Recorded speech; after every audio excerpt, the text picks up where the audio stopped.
pertemuan sebelumnya teman-teman sudah mempelajari terkait dengan teknik modifikasi perilaku reinforcement, punishment, kemudian extinction gitu ya. Nah, saat ini teman-teman akan mempelajari terkait dengan stimulus kontrol. Nah, stimulus kontrol itu apa sih? Apa bedanya dengan teknik-teknik yang lainnya gitu ya? Nah, kita bisa cek di sini bahwa sebelum kita pahami, kita ilustrasikan terlebih dahulu gitu ya. Ketika ada mahasiswa, katakanlah mahasiswa ya, enggak sih anak aja wes, anak remaja gitu ya, yang namanya Ahmad meminta uang kepada ibunya karena ia ingin berbelanja di ibunya, berbelanja dan ibunya pun memberikan uang tersebut gitu ya. Nah, ketika Ahmad meminta uang kepada ayahnya, maka ayahnya menolak permintaannya dan menyuruhnya untuk mencari pekerjaan sendiri. Sebagai hasilnya, ketika Ahmad membutuhkan uang untuk berbelanja, maka ia akan meminta uang kepada ibunya, gitu ya, bukan pada ayahnya. Kalau minta sama ayahnya nggak dikasih, malah suruh kerja, gitu kan ya. Nah, dari contoh kasus ini bisa dikatakan bahwa kesediaan ibu, ya, memberikan uang ini merupakan sebuah stimulus kontrol bagi tingkah laku Ahmad untuk meminta uang. Ya, jadi stimulus kontrol ini akan muncul suatu respon yang berbeda, gitu ya. Respon yang menguatkan perilaku itulah yang akan selalu yang menguatkan perilaku seseorang. Contohnya tadi si Ahmad. Jadi ketika misalkan Anda ketika meminta uang bulanan gitu ya, ketika minta ke ibu bilang, Pak, jangan minta uang terus dong, ibu nggak punya uang, minta sama bapakmu, misalkan minta sama ayahmu. Nah, ketika kalian minta sama ayah, langsung ditransfer gitu. Nah, besok-besok ketika kalian minta kiriman, kira-kira ke siapa? Ke ayah atau ke ibu? Ayah. Ayah, Bu. Ke ayah. Karena ketika minta ke ibu, ibunya pasti bilang nggak punya uang, gitu ya. Tetapi ketika ke ayah, maka ayah akan selalu memberikan gitu ya, langsung mentransfer tanpa bertanya buat apa sih Kak, buat ini kan enggak gitu ya, karena sudah tahu bahwa uang itu digunakan untuk kebutuhan sehari-hari kalian. Nah, prinsip dari stimulus kontrol ini adalah sebuah perilaku ini cenderung untuk muncul saat spesifik antecedennya stimulus itu muncul gitu ya. Nah, spesifik antecedent stimulus ini muncul, ini adalah pemberian uang dari ibunya. Ya, nanti ada istilah stimulus delta dan ada stimulus diskriminan. Nah, nanti di belakang saya jelaskan one by one-nya, gitu ya. Nah, di sini kita bisa membedakan ya, yang stimulus spesifiknya, yang antecedennya seperti apa, spesifik antecedent stimulusnya itu seperti apa. Kemudian nanti ada stimulus deltanya seperti apa. Nah, stimulus kontrol ini berkembang karena tingkah laku diperkuat hanya jika antecedent yang spesifik ini ada. Ya. Jadi kalau tadi minta uang ke ibu langsung enggak dikasih, tapi ketika minta uang ke ayah maka langsung dikasih. Nah, suatu ketika minta uang pasti ke ayah karena perilaku itu diperkuat oleh ayah, gitu ya. Ada spesifik antecedent yang dimana ini hadir, gitu ya. Oleh karena itu, tingkah laku akan kembali muncul suatu ketika minta uang itu pastinya ke ayah gitu ya, karena responnya berbeda antara ayah dan ibu. Nah, stimulus spesifik antecedent ini yang disebut dengan diskriminatif stimulus ya. Diskriminatif stimulus ini adalah stimulus yang menguatkan bagi si subjek gitu ya. Nah, kemudian gitu yang kita kasih kode SD gitu ya, stimulus diskriminan. Nah, saat SD muncul atau hadir, maka tingkah laku diperkuat. Apa itu SD-nya? Tadi kalau contohnya Ahmad adalah dikasih, ibunya mengasih uang. Tapi kalau contoh saya tadi yang ngasih justru bapaknya, gitu kan ya. Nah, saat antecedent stimulus yang lain bukan stimulus diskriminan, maka tingkah laku yang tidak mengalami penguatan tadi ayah gitu ya, ayah yang tidak memberikan uang justru disuruh kerja, ini yang disebut dengan stimulus delta. Ya, di situ kalau yang namanya stimulus kontrol itu ada dua istilah. ada stimulus diskriminan dan ada stimulus delta. Stimulus diskriminan ini adalah stimulus yang menguatkan suatu perilaku tersebut. Sedangkan stimulus delta ini stimulus yang tidak menguatkan perilaku orang tersebut gitu ya, atau klien atau subjek gitu ya. Sehingga suatu ketika maka dia tidak akan kembali ke stimulus delta. Tetapi justru sebaliknya ke stimulus diskriminan, yakni ibu ketika minta uang ke ibunya tadi si Ahmad gitu ya. Nah, hasil dari diskriminan training ini, tingkah laku cenderung untuk muncul kembali di masa mendatang saat stimulus diskriminan muncul atau tampil, tetapi akan cenderung untuk tidak muncul ketika ada stimulus delta. Misalkan ketika minta uang ke bapak tidak dikasih, ketika minta uang ke ibu tidak dikasih. Berarti ini stimulusnya yang muncul apa? Stimulus apa? Stimulus apa yang dimunculkan oleh ayah dan ibu tadi? Stimulus delta, Ibu. Ya, stimulus delta. Ya, anak ini setiap mau jajan itu minta uang, gitu ya. Setiap ada yang lewat selalu minta uang dan lain sebagainya. Nah, kemudian ketika minta uang ke bapak nggak dikasih, ketika minta uang ke ibu tidak dikasih.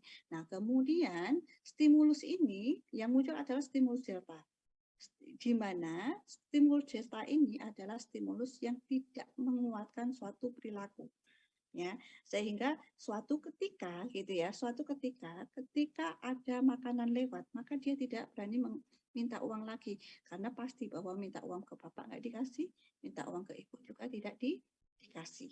Ini yang disebut dengan hasil dari diskriminan training, gitu ya.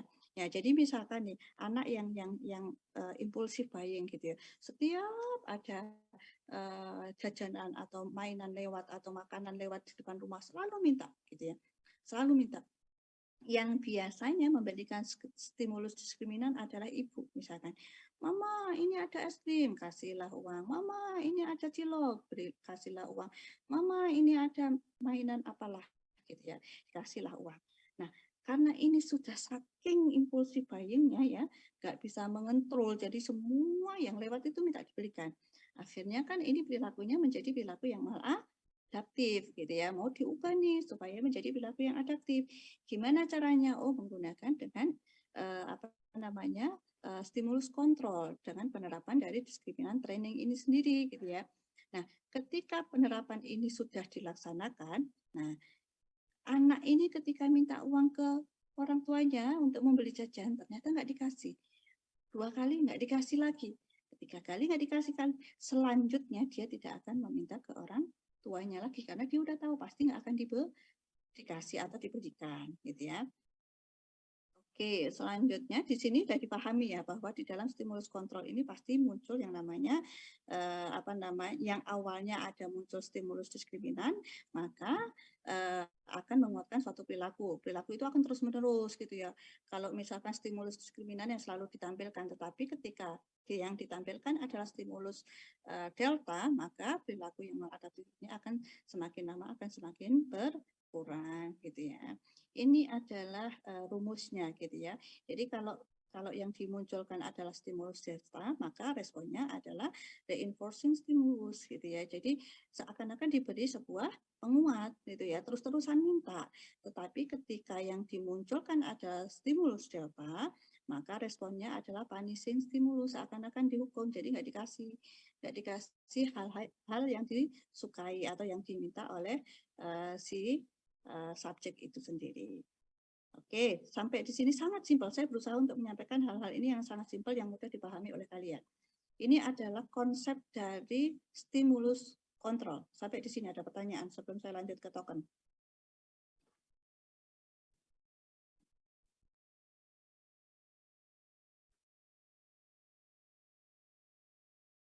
Saya bayangkan yang token ekonomi. Oke, sambil nunggu mungkin belum ada pertanyaan gitu ya. Kita lanjutkan yang token ekonomi. Sebenarnya teknik dalam modifikasi perilaku itu sangat menyenangkan. dan sebenarnya simple gitu ya. Kalau kita tahu ilmunya itu simple. Dan faktanya ternyata banyak sekali justru di masyarakat itu menerapkan itu gitu ya. Tapi orang tua kita atau orang-orang yang ada di masyarakat itu nggak paham. Oh, itulah yang disebut dengan stimulus kontrol, itulah yang disebut dengan token ekonomi dan lain sebagainya gitu ya. Sehingga apa namanya, mereka itu tidak mengenal bahwa itu adalah konsep dari stimulus kontrol, tetapi justru mereka mengimplementasikan gitu ya. Sama halnya ketika orang tua kita gitu ya, mereka tidak memahami terkait dengan pola asuh gitu ya, teori pola asuh, tetapi mereka langsung mengimplementasikan pola asuh yang cocok ke anak-anak saya itu yang mana gitu ya. Misalkan anaknya 3, kan nggak mungkin diterapin semuanya menggunakan pola asuh yang sama, tetapi tentunya ini akan disesuaikan dengan karakteristik dari anaknya itu sendiri. Nah, oke, kita lanjut. Token ekonomi itu apa sih gitu ya? Saya yakin teman-teman pernah mendengar gitu ya, apa itu yang disebut dengan token ekonomi. Token ekonomi ini adalah salah satu bentuk teknik dalam perubahan perilaku yang dirancang untuk meningkatkan perilaku yang disukai dan mengurangi perilaku yang tidak disukai dengan menggunakan token atau koin gitu ya. Nah, nanti di sini itu ada istilah menukar gitu ya, menukar tokennya gitu ya. Nah, secara singkatnya, token ekonomi merupakan sebuah sistem reinforcement untuk perilaku yang dikelola dan diubah sehingga seseorang ini mendapatkan hadiah gitu ya, atau mendapatkan penguatan yang meningkatkan atau mengurangi perilaku yang diinginkan oleh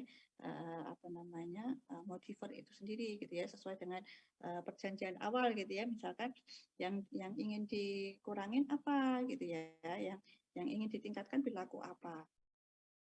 Oke, kemudian tujuannya adalah untuk meningkatkan perilaku yang disukai dan mengurangi perilaku yang tidak disukai. Nah, elemen-elemen dari teknik modifikasi perilaku.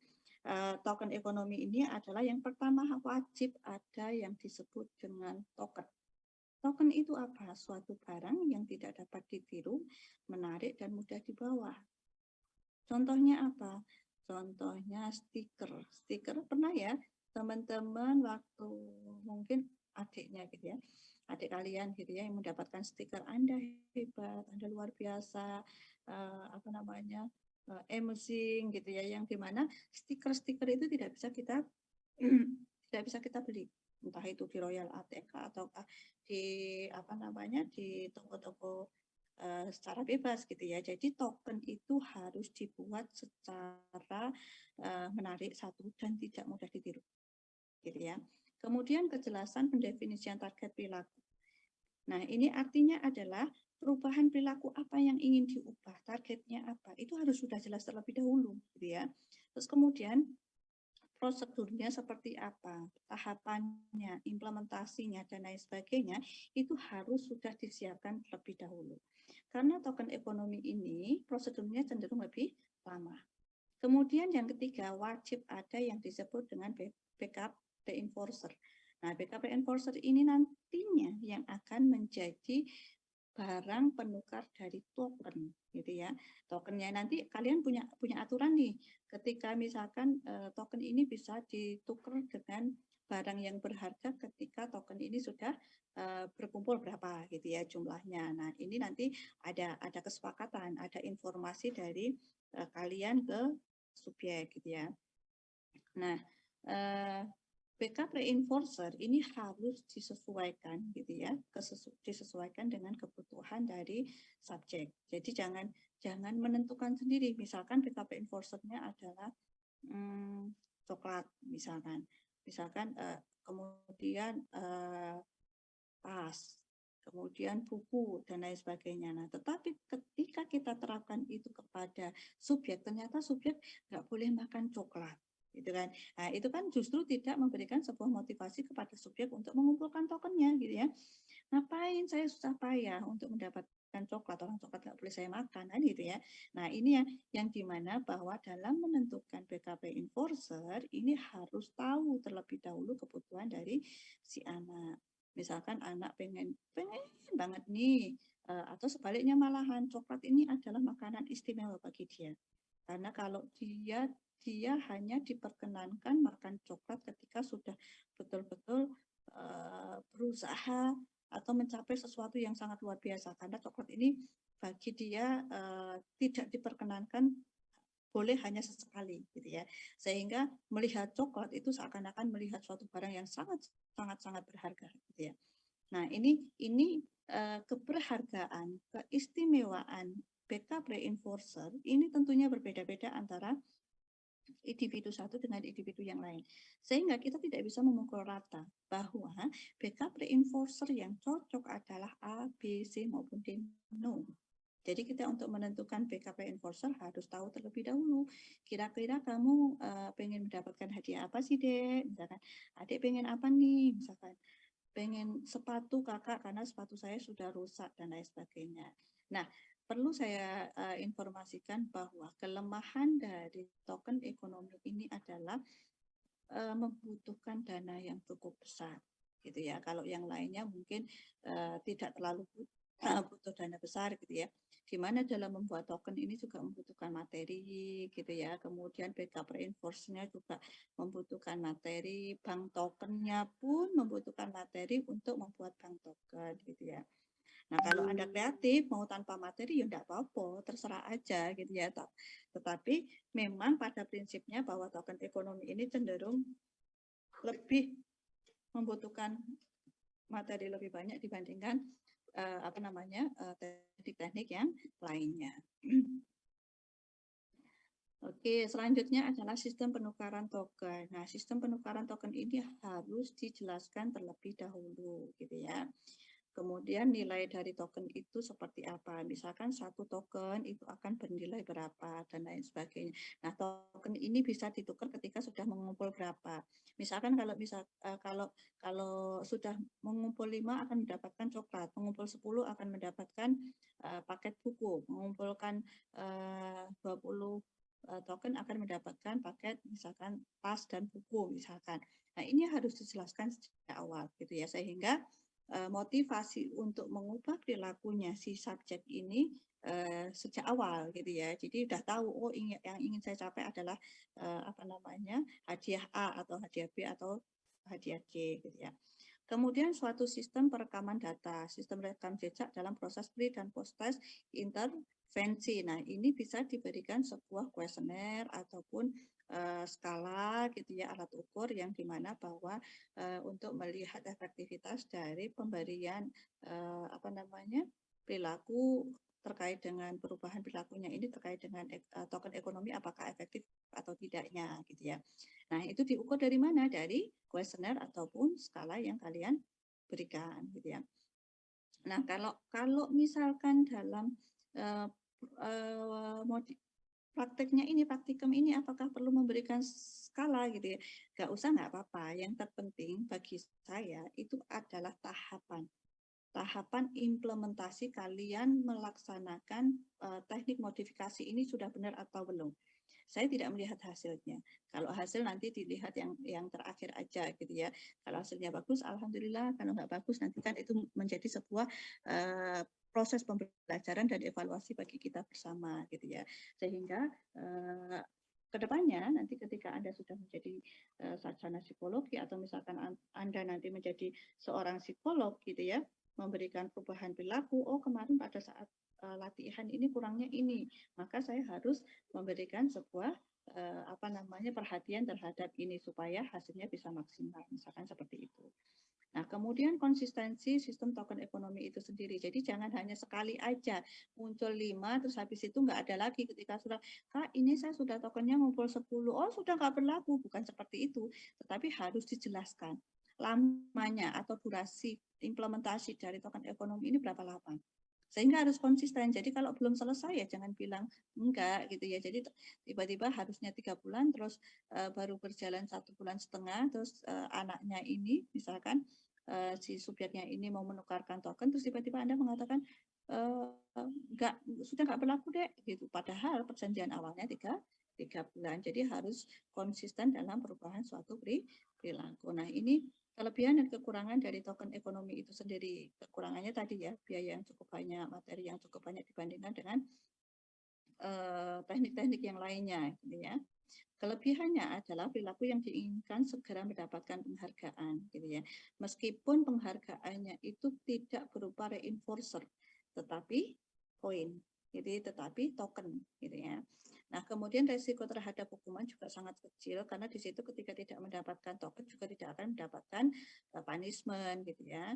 Kemudian individu mampu belajar menentukan target hidupnya. Jadi belajar untuk menentukan kira-kira saya bisa mendapatkan token 5 itu seperti kapan, harus bagaimana. Itu berusaha untuk belajar untuk memanage gitu ya, memanage kapan saya bisa mencapai itu, upaya apa yang harus saya lakukan dan lain sebagainya.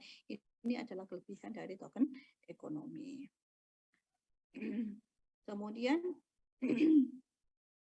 prosedurnya adalah tentukan jenis token yang digunakan. Apakah mau magnet, ataukah mau bintang, ataukah mau stempel, ataukah bentuk lain. Yang terpenting adalah unik, menarik, dan tidak mudah ditiru. Kalau mudah ditiru ngapain? Minta token ke kalian gitu ya, bikin aja sendiri, terus kumpulin sendiri gitu ya, nggak usah bersusah payah untuk memunculkan perilaku yang ditingkatkan atau yang diinginkan gitu ya. Nah, itu bisa bikin sendiri tokennya gitu ya. Makanya kalau untuk membuat token gitu ya, itu harus jangan mudah ditiru gitu ya, sehingga subjek tidak bisa membuat sendiri. Kemudian pilih penguat atau hadiah yang akan ditukarkan tadi, backup reinforcernya apa gitu ya, harus ditentukan juga. Tentukan berapa nilai token untuk satu perilaku yang muncul. Misalkan muncul perilaku yang diinginkan muncul, misalkan tidak berteriak gitu ya, akan mendapatkan 2 token. Terus tidak menangis akan mendapatkan 4 token begitu ya. Terus ketika tidak menangis dan tidak berteriak dalam 2 hari atau 3 hari, maka mendapatkan 10 token misalkan. Ini harus ditentukan gitu ya. Sehingga subjek ini paham kapan dia akan mendapatkan token gitu ya. Kemudian jumlah token yang harus ditukarkan dengan hadiah yang diinginkan ini berapa misalkan. Kalau misalkan token ini bisa dikumpulkan kalau sudah mengumpul 40 token gitu ya. Nah, berarti subjek ini bisa menukar token menjadi backup reinforcer atau hadiah itu ketika sudah mengumpulkan 40 token. Kemudian buatlah bank token. Bank token itu kayak apa ya? Tempat untuk naruh stiker gitu ya. Ya katakanlah kayak kalau bank token ini nggak apa-apa dibuat yang mudah ditiru nggak apa-apa karena sebenarnya yang menjadi barang berharganya bukan tempatnya untuk menempelkan token-tokennya, tapi justru tokennya gitu ya. Jadi entah itu kotak apalah gitu ya untuk mengumpulkan. Kalau misalkan itu magnet gitu kan, bisa ditempel-tempelkan di mana gitu. Terus kemudian kalau stiker itu bisa dibuatlah kayak kertas kotak gitu ya, kayak folio gitu ya, kuarto gitu ya, terus dihias dan lain sebagainya, dikasih namanya supaya bisa ditempelkan di situ. Terus kemudian tentukan kapan token dapat ditukarkan. Ini juga sangat penting supaya tidak terjadi kesalahpahaman antara subjek dengan pemberi modifikasi perilaku itu sendiri. Oke, sampai di sini ada pertanyaan. Nah, token ekonomi yang sudah diterapkan di masyarakat di dalam setting industri gitu ya, bisnis, itu adalah yang sering Anda dapatkan itu di Indomaret, Alfamart gitu ya. Anda mendapatkan stiker iya nggak? Stem gitu ya. Ada mendapatkan stem, nanti kalau Anda, di situ kan ada aturannya. Stem ini bisa ditukarkan ketika kalian sudah mendapatkan 10 atau 15 stem dengan menukarkan pisau satu set seharga sekian, kan gitu ya. Itu adalah salah satu implementasi dari token ekonomi. Nah, begitu halnya ketika Anda belanja dulu ada Hypermart ya, sekarang sudah ini ya, sudah agak Giant itu juga mendapatkan ada yang disebut dengan bank token itu yang ininya loh, kotak kecilnya itu loh. Kotak yang untuk menempelkan stem-stemnya itu yang disebut bank tokennya. Nah, tergantung tokennya itu berupa apa, karena itu berupa stem, berupa stiker kecil gitu ya, ada juga yang berupa stempel gitu ya, sehingga dibikinlah bank tokennya sangat simple. Kalau bank tokennya, kalau misalkan tokennya adalah tadi yang ditempelin itu apa tadi, magnet gitu ya, berarti bank tokennya juga harus disesuaikan. Oke, ada pertanyaan?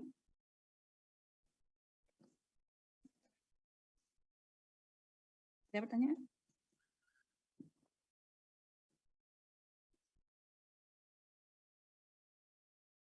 Ya, gampang ya? Mudah kan? Sangat mudah. Oke, kalau tidak ada pertanyaan, saya akhiri dan disimak aja terus. Misalkan minggu depan saya tidak bisa masuk, berarti kan kalian tetap tinggal presensi aja karena materinya sudah saya sampaikan saat ini. Terus kemudian Senin depan kalau misalkan saya nggak bisa, kita reschedule ya. Reschedule untuk satu lagi sinkron. Saya butuh satu lagi sinkron untuk menghabiskan materi. Setelah itu teman-teman silakan untuk turun lapangan mengambil mengambil data dan mengimplementasikan teknik modifikasi yang sudah kalian sudah di ini kan sudah dapat materinya kan sudah mendapatkan tema-temanya kan setiap kelompok, sehingga di situ teman-teman juga sudah mendapatkan bayangan kira-kira mau kemana, sasarannya siapa gitu ya. Nah itu oke. Dan jangan lupa melakukan presensi ya terakhir nanti malam ya. Oke, terima kasih buat teman-teman semuanya. Saya tutup. Ada pertanyaan sebelum saya tutup? Tidak ada? Oke, terima kasih. Saya tutup. Wassalamualaikum.